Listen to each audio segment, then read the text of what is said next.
Eh bien, bonjour à tous et à toutes pour cet après-midi sur Oversup. Nous allons aborder durant ce temps de webinaire la question du campus connecté. Donc, campus connecté, hébergé au sein de l'Université Clermont-Auvergne, qui est porté par l'INSPE. Pour parler de campus connecté, deux invités aujourd'hui. Betty Faure, qui est la responsable du site INSPE d'Aurillac. Aurillac qui fait fonctionner un campus connecté depuis le mois de septembre dernier. Donc, l'éclairage de Betty Faure sera concret au regard de ces premiers mois de fonctionnement. Et en deuxième invité, Christophe Filaire, qui est le responsable INSPE du site du Puy-en-Velay. Et le site du Puy-en-Velay qui va porter dans les prochains mois un campus connecté qui ouvrira sous peu. Donc, l'éclairage à la fois d'une nouvelle ouverture et du fonctionnement de campus connecté nous devrait nous permettre de mieux voir de quoi il s'agit. Ma première question sera donc pour Christophe Filaire. Campus connecté, en quelques mots, c'est quoi? Bonjour à toutes et à tous. Alors, merci Raphaël. Ce campus connecté, c'est un dispositif qui est porté par une collectivité territoriale en partenariat avec une université de proximité, pour nous, l'université de Clermont-Auvergne. Ce dispositif met à disposition à la fois des espaces et du matériel pour permettre à des étudiants de suivre une formation à distance qui est proposée par une université qui peut être proche comme éloignée. Le dispositif de campus connecté permet aussi de donner un accompagnement à ces étudiants qui sont en formation donc à distance, un accompagnement à la fois individualisé et collectif qui lui permettra de réussir son parcours.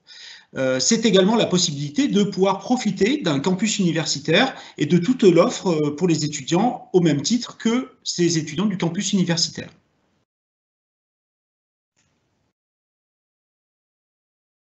Betty Faure, vous faites fonctionner, comme je le disais tout à l'heure, le campus connecté d'Aurillac depuis le mois de septembre. Par rapport à cette première présentation, ces premiers mots sur le campus connecté, qu'auriez-vous à ajouter? Bonjour à toutes et à tous. Il me semble que la présentation qui a été faite par mon homologue du Puy-en-Velay est relativement exhaustive.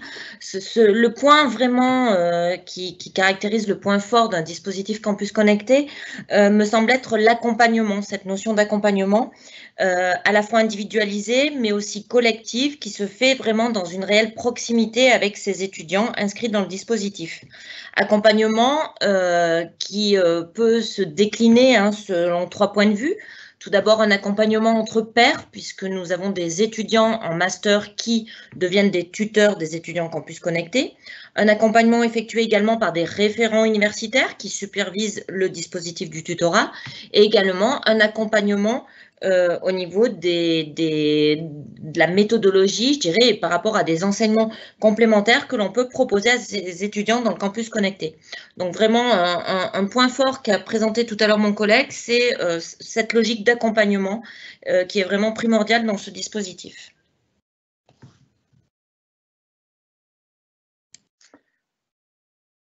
Une formation que l'on peut suivre à distance grâce à ce campus connecté, un accompagnement qui semble effectivement très présent et assez important dans le dispositif.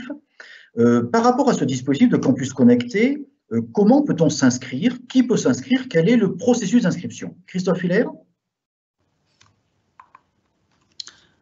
Alors, en ce qui concerne les possibilités d'inscription, le dispositif s'adresse à un public assez varié, qui est composé, par exemple, de néo-bacheliers, donc de jeunes qui sortent du lycée et qui veulent commencer un parcours universitaire, et qui n'ont pas forcément la possibilité de rejoindre une métropole ou un centre universitaire, pour diverses raisons, que ce soit économique, sociale, médicale, voilà, et qui désirent rester sur leur territoire.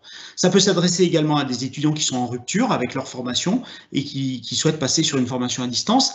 Ça peut s'adresser également à des étudiants sous contrat d'apprentissage, mais c'est aussi pour des adultes qui voudraient partir sur de la formation continue, toujours dans le cadre de formation à distance.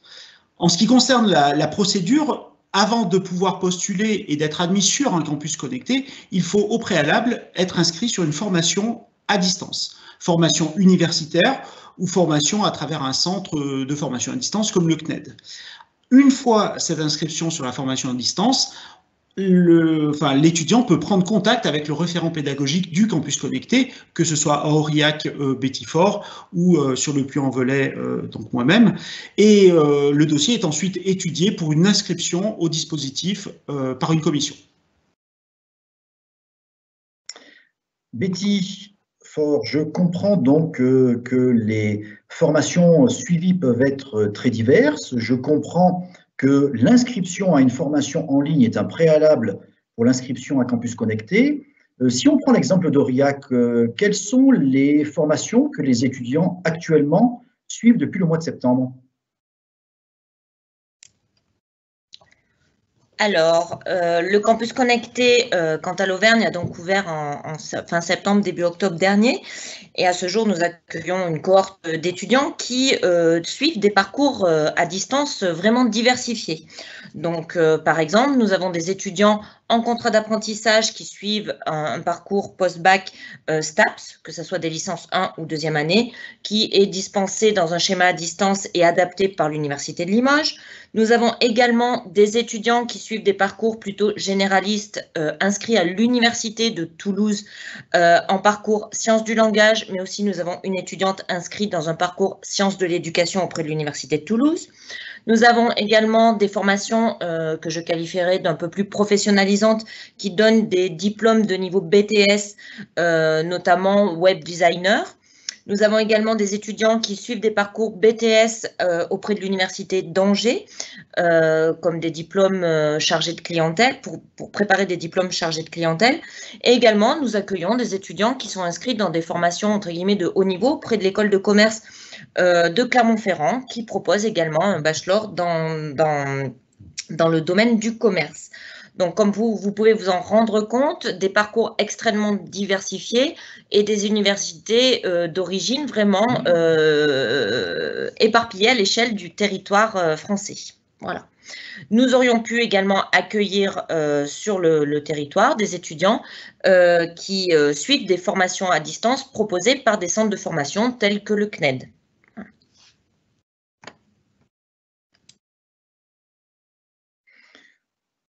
Vous avez évoqué, Christophe, tout à l'heure en introduction, le fait que les collectivités territoriales étaient impliquées. Quel est précisément leur rôle? Quel est ce niveau d'implication? Alors tout d'abord, les collectivités territoriales, ce peut être soit comme sur la Haute-Loire et le Puy, la communauté d'agglomération du Puy, mais Betty peut le dire aussi, hein, sur le Cantal, c'est plutôt le conseil départemental du Cantal. Ces collectivités, ce sont les porteurs du projet en réalité, donc c'est eux qui ont monté le dossier et c'est eux qui ont obtenu cette labellisation pour le site du campus connecté. Ensuite, bien sûr, elles vont jouer le rôle de relais, hein, auprès notamment du ministère de l'Enseignement supérieur et de la Recherche. Elles s'occupent de la gestion financière, de la gestion du matériel et des espaces également, et elles s'occupent également de la diffusion et de tout ce qui va être communication du campus connecté. Peut-être que Betty peut rajouter 2 ou 3 éléments aussi par rapport au département du Cantal. Oui, donc effectivement, au niveau du département du Cantal, la collectivité territoriale qui pilote le dispositif est le conseil départemental. Je dirais, qu'est-ce que ça engage? Ça engage la mise en œuvre d'une étroite collaboration, je dirais, entre les différents partenaires de ce dispositif. Et vraiment, la collectivité territoriale a ce rôle aussi de gestion financière du dispositif, hein, et de relais auprès du ministère de l'Enseignement supérieur et de la Recherche. Voilà. Merci pour ces précisions. Effectivement, donc on voit bien la dimension territoriale et l'importance que celle-ci revêt à travers l'implication des collectivités territoriales. Betty, je vais vous laisser la parole. Peut-être, vous avez décrit tout à l'heure effectivement le différents profils d'étudiants qui suivaient aujourd'hui leurs études à distance depuis le campus connecté d'Aurillac. Peut-on parler pour autant d'une semaine type? Comment fonctionne concrètement le campus connecté? Alors, pour entrer effectivement dans une présentation, je dirais plutôt pratique du quotidien des étudiants Campus Connectés sur le site Oriaqua, il y a tout d'abord un engagement et une obligation, à partir du moment où on est engagé dans le dispositif Campus Connecté, d'être présent 12 heures par semaine sur les espaces identifiés sur le campus universitaire. Au sein de ce campus, des espaces sont clairement identifiés, comme l'a présenté mon collègue tout à l'heure, et sont mis à disposition et ont été aménagés de façon à répondre aux attentes de ces étudiants. Donc, les étudiants accèdent à ces espaces afin de pouvoir travailler selon différentes modalités. Ça peut être du travail individuel avec des box qui ont été aménagées. Ça peut être également des espaces de travail qui vont favoriser le travail de groupe, d'autres espaces qui vont pouvoir permettre les temps d'échange avec les tuteurs de terrain et également les tuteurs référents universitaires. Les étudiants, lorsqu'ils arrivent, peuvent récupérer donc les ordinateurs portables que nous leur mettons à disposition et qui ont été financés par le dispositif, donc par le ministère de l'Enseignement supérieur et de la Recherche. Ils bénéficient également de casques pour permettre justement le respect mutuel de travail individualisé. À un moment de la semaine, puisque nous mettons en place systématiquement un entretien hebdomadaire avec les tuteurs référents étudiants, et ils ont également, en fonction d'une programmation qui est établie à l'échelle des 3 semaines, 4 semaines, des propositions qui sont faites d'accompagnement complémentaire qui peuvent être des cours dispensés par des référents universitaires ou des échanges à plusieurs voix en regroupant plusieurs étudiants avec le tuteur étudiant et également avec le référent universitaire. L'étudiant, sur la base, je dirais, d'une confiance mutuelle, accepte de façon complètement autonome aux espaces campus connectés. Il se doit, en contrepartie, d'avoir signé, je dirais, un engagement par rapport au respect du matériel qui est mis à sa disposition et doit également attester de sa présence par le biais d'une feuille d'émargement. Il s'engage également par l'intermédiaire d'un contrat à assister aux différents entretiens qui sont prévus avec les tuteurs étudiants et également à pouvoir participer aux temps de plutôt collectifs qui sont proposés par les référents universitaires et nous les encourageons fortement à assister à tous les accompagnements méthodologiques, donc sous forme davantage de cours que nous leur proposons. Voilà.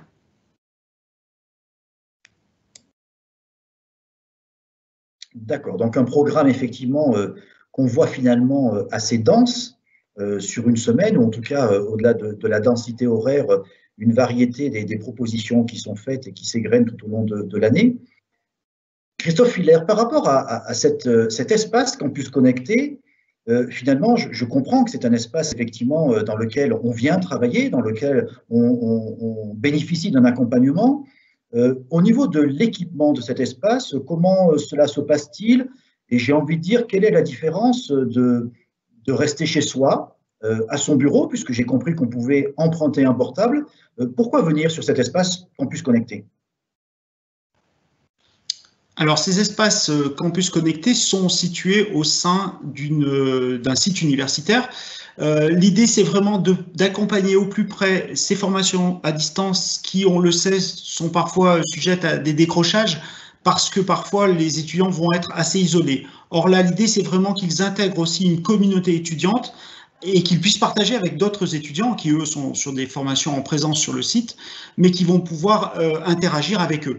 Donc, ces espaces sont bien sûr le site universitaire et ils sont modulables parce qu'il faut à la fois être capable de travailler en autonomie, puisque tous les étudiants qui vont être inscrits sur le campus connecté n'auront pas forcément la même formation à distance, donc ils ont besoin d'une certaine forme et d'isolement et d'autonomie dans cette salle-là, de pouvoir travailler seuls, mais c'est des espaces modulables qui doivent permettre aussi le travail plus collaboratif et plus en commun, notamment sur certains modules de formation qui sont transversaux. Donc de ce point de vue-là, il est important d'être sur le site, à la fois pour échanger avec d'autres étudiants, échanger des points de vue, échanger des méthodes de travail. Être aussi sur le site, c'est bénéficier d'un accompagnement administratif, grâce notamment au personnel administratif, et bien sûr un accompagnement technique grâce à la présence du service informatique de l'université. En ce qui concerne le matériel à disposition, comme vous l'avez dit, il y a bien sûr l'ordinateur portable, mais il y a aussi du matériel dans la salle qui peut être utilisé collectivement, comme un tableau interactif, comme la présence d'une imprimante et d'autres, on va dire excusez-moi, d'autres matériels qui vont être à un usage plus collectif. Merci. Donc, effectivement, depuis le Betty4, depuis le début, on parle de cet accompagnement. Christophe Hiller vient de préciser, un accompagnement aussi administratif qui est présent, mais avant tout, je crois, un accompagnement pédagogique. Vous l'avez évoqué tout à l'heure par rapport au fonctionnement d'Aurillac en évoquant l'implication d'étudiants sous la forme de tutorat. Est-ce que vous pouvez préciser en quoi consiste ce tutorat étudiant ? Alors, ce tutorat étudiant consiste donc tout d'abord, je dirais le préalable, c'est le recrutement de ces tuteurs étudiants, hein, puisque nous offrons la possibilité donc à ces étudiants de pouvoir assumer ces fonctions de tuteur, et pour cela nous mettons en place un recrutement. Une fois ce recrutement effectué, ces tuteurs-là ne sont pas livrés à eux-mêmes, je dirais, par rapport à ces profils d'étudiants campus connectés. Ils bénéficient d'une formation à la fonction de tuteur, qui est dispensée par les formateurs universitaires, donc formateurs de l'INSPE Clermont-Auvergne. Ensuite, ces tuteurs effectuent donc, je dirais, la première compétence, je dirais, leur première mission, c'est d'apprendre à connaître ces étudiants, d'apprendre à connaître leur parcours de formation aussi, rentrer en pleine immersion dans les parcours de formation à distance, et ensuite de créer un lien, je dirais, de proximité et de connivence, hein, entre l'étudiant campus connecté et l'étudiant en master à l'INSPE Clermont-Auvergne. Un deuxième point ensuite, ça va être de pouvoir, je dirais, répertorier les besoins en termes d'accompagnement de ces étudiants, ou de repérer aussi les difficultés qu'ils éprouvent dans le cadre de leur gestion, entre guillemets, de leur parcours de formation à distance. Ensuite, de leur proposer, je dirais, d'établir de façon hebdomadaire des plans de travail en fonction des échéances qui sont les évaluations dans le cadre de leur parcours de formation et de leur diplomation. Et c'est au fur et à mesure, je dirais, de l'année, de pouvoir de devenir une personne ressource, de les relayer vers des sources bibliographiques, de leur apprendre à naviguer sur une plateforme, ou de pouvoir effectivement aussi recenser des besoins, je dirais, un peu plus conséquents, que ce soit à la fois méthodologique, mais aussi dans tout l'environnement d'apprentissage à distance. Et là, ce tuteur étudiant, en fait, va devenir un relais auprès du référent universitaire, qui ensuite, lui, va pouvoir être force de proposition sur des cours complémentaires que nous avons déclinés, nous, selon différents modules de formation. Voilà. Je voudrais rebondir également aussi sur la question précédente, hein. Ça va être aussi pour ces étudiants tuteurs de les relayer ou de les enrôler aussi dans cette vie universitaire justement, et par rapport à toute l'offre qui est présente aussi sur le campus. Par exemple, de pouvoir permettre à ces étudiants d'être intégrés dans des actions culturelles ou dans des actions sportives. Voilà. Et puis, je dirais tout au long de l'année, et à la différence peut-être de suivre sa formation à distance seul depuis son domicile, c'est aussi de rentrer dans une dynamique un petit peu motivationnelle pour persister et s'engager pleinement et réussir, hein, puisque c'est bien la finalité de tout parcours de formation, de réussir et dans leur parcours de formation et d'obtenir leur diplôme. Betty, je vais vous laisser la parole. L'un et l'autre, hein, vous m'avez convaincu de l'intérêt d'une inscription à Campus Connecté, du matériel qui est présent, qui est mis à disposition, un cadre de travail, semble-t-il, agréable, un accompagnement qui est à la fois divers et de qualité. Alors, comment s'inscrit-on? Et en question aussi importante, ça coûte combien?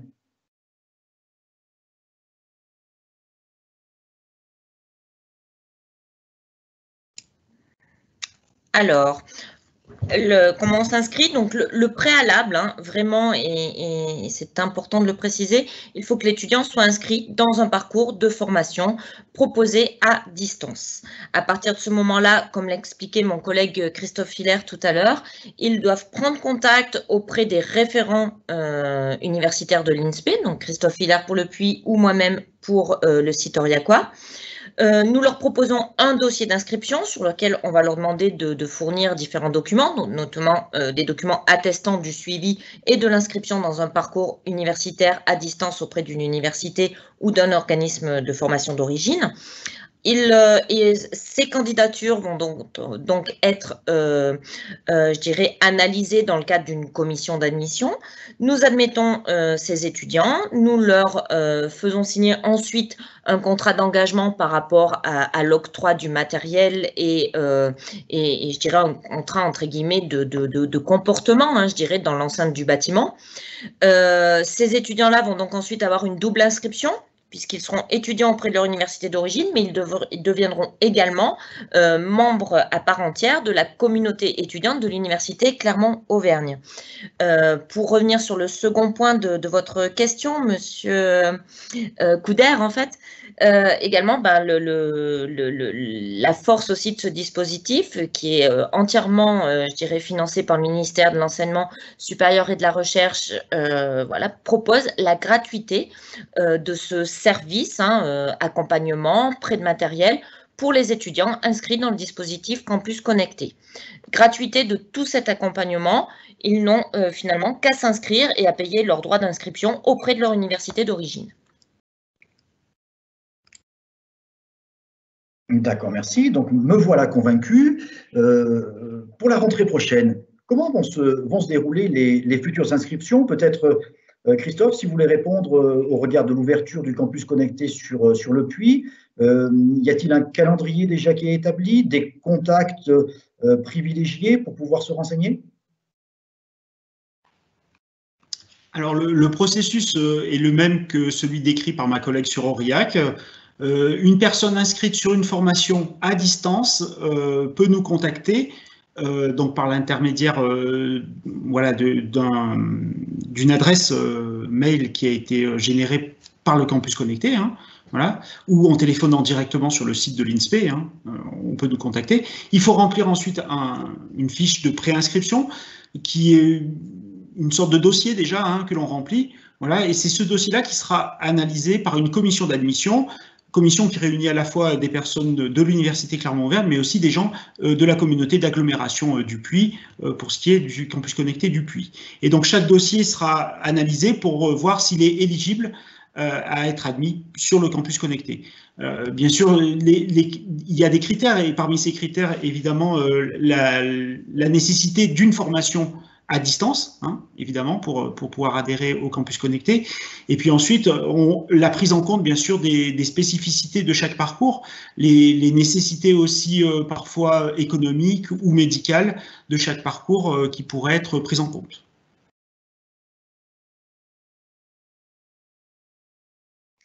Betty Faure, lorsque je me suis intéressé au dossier campus connecté, hein, j'ai vu qu'il y avait plusieurs de ces campus connectés, hein, sur le territoire français, et certains sont dans des zones assez isolées, ou en tout cas des zones qui ne comportent pas de centre universitaire. Quel est l'avantage, en fait, d'avoir un campus connecté au sein d'un centre universitaire? Alors, il me semble voilà, important de souligner que le dispositif tel qu'il est déployé à l'heure actuelle sur le site du Puy-en-Velay ou sur le campus universitaire d'Aurillac, c'est une réelle force d'avoir pu, je dirais, inclure le dispositif Campus Connecté au sein d'un petit environnement universitaire tel que les deux campus évoqués, tout simplement à plusieurs titres, hein, parce que déjà, cela permet à ces étudiants Campus Connecté, d'une part, d'avoir leur identité étudiant Campus Connecté, mais aussi de rentrer vraiment en immersion dans un environnement universitaire et d'intégrer une réelle communauté étudiante. L'environnement de travail également, avec toute l'offre de services qu'on peut proposer au sein d'un campus universitaire. Par là, j'entends tous les services parallèles, hein, tels que le service université culture, qui vont permettre à ces étudiants de pouvoir participer à des ateliers de pratique artistique ou à pouvoir participer à diverses manifestations, de pouvoir participer également aux services sportifs par le SUAPS, de pouvoir bénéficier des services en lien avec la santé qui sont présents sur chacun de nos campus universitaires, de la bibliothèque universitaire également, qui permet vraiment pour ces étudiants-là d'avoir une accessibilité, je dirais, à toutes ces ressources bibliographiques indispensables lorsque l'on veut réussir un parcours dans l'enseignement supérieur. Et puis, de pouvoir aussi avoir des interlocuteurs qui connaissent et qui peuvent facilement devenir, comme nous l'avons déjà expliqué par ailleurs, des relais auprès des universités d'origine, puisqu'il y a quand même, je dirais, une connaissance globale des rouages, hein, je dirais, de l'enseignement en milieu universitaire. Vraiment, pour conclure cette réponse, hein, ce qu'il est important de souligner, c'est de se dire, voilà, un étudiant qui intègre ce genre de dispositif, d'une part, il devient étudiant campus connecté, mais il devient aussi étudiant, membre à part entière de la communauté étudiante du campus auquel il va être rattaché. Merci. Alors, écoutez, je vois que le temps passe, hein, les personnes à suivre ce webinaire sont assez nombreuses. Nous avons quelques questions. Je vais en traiter, en prendre 2 ou 3 pour finir cette session. Donc, j'ai compris, hein, avec la présentation que vous avez faite, hein, toute l'importance de Campus Connecté et sans doute aussi toute l'importance, hein, pour les questions diverses, de contacter chacun des 2 sites, hein, celui d'Aurillac, celui du Puy, afin d'affiner peut-être les projets et les questions de chacune des personnes. Une question, par exemple, Betty, de Ludovic, qui assurez-nous que nous ne sommes pas obligés de suivre une formation à distance de l'Université Clermont-Auvergne pour intégrer le campus connecté. Alors, bonjour Ludovic, je peux effectivement vous assurer que vous n'êtes pas obligé de suivre une formation de l'Université Clermont-Auvergne. Pour intégrer le campus connecté, il faut simplement attester que vous soyez bien inscrit dans un parcours de formation dispensé par une université d'origine, quelle qu'elle soit, que ce soit au niveau national et voire même au niveau international, à condition que cette université propose la formation dans un schéma à distance. Voilà. Et comme je le précisais bien au tout début de cet échange, en fait, nous avons tout de suite vraiment une hétérogénéité des lieux d'origine, des parcours de formation des étudiants que nous accueillons sur le site aurillacois. Merci pour cette précision, hein, qui effectivement avait déjà été apportée, mais c'est encore mieux de le redire. Allez, peut-être une dernière question. Je vois Donald nous signale qu'il a... qu'il est, semble-t-il, vient de perdre son emploi, il est en recherche d'emploi. Christophe Filaire, est-ce qu'il peut se tourner vers vous pour trouver une formation? Alors, le dispositif de campus connecté ne va pas l'aider à trouver directement une formation. On peut être une ressource pour le guider vers des formations, mais on ne va pas la trouver. En revanche, il peut s'appuyer sur les chambres de commerce, il peut s'appuyer sur Pôle emploi, qui peuvent peut-être être plus pertinents pour lui trouver une formation. Une fois qu'il serait inscrit sur cette formation à distance, à ce moment-là, on peut l'accueillir, nous, sur le dispositif de campus connecté. D'accord, merci pour ces précisions. Écoutez, on arrive vraiment au terme de notre webinaire. Vous laissez peut-être l'un et l'autre les mots de conclusion. Donc, si vous aviez, Betty, peut-être quelques mots pour vous qui vivez Campus Connecté depuis le mois de septembre, si vous aviez quelques mots pour définir cette nouveauté, ce seraient lesquels? Alors, je dirais accompagnement, proximité, et puis notre objectif majeur, hein, qui est celui de faire réussir les étudiants. Réussir. De votre côté, Christophe, peut-être aussi quelques mots, vous qui vous projetez vers Campus Connecté pour les prochains mois. Quelques mots aussi de conclusion. Alors oui, on pourrait prendre les mêmes mots, bien sûr, qu'Aurillac, mais on peut dire, pour se projeter, moi je dirais le mot chance. Hein, ça peut être une chance de rebondir, voilà, pour certaines personnes qui sont peut-être en rupture ou pour des étudiants qui ne pourraient pas mener une formation de toute façon en présentiel dans une grande métropole pour diverses raisons. Donc chance, communauté à la fois communauté Campus Connecté et communauté éducative et communauté étudiante, et puis réussite hein, quand même aussi de ce point de vue-là. Eh bien, écoutez, merci Betty Faure, merci Christophe Filler. Que chacun contacte l'un et l'autre des sites de l'INSPE, Aurillac, Le Puy, pour de plus amples renseignements sur Campus Connecté. Bon après-midi. Au revoir. Au revoir.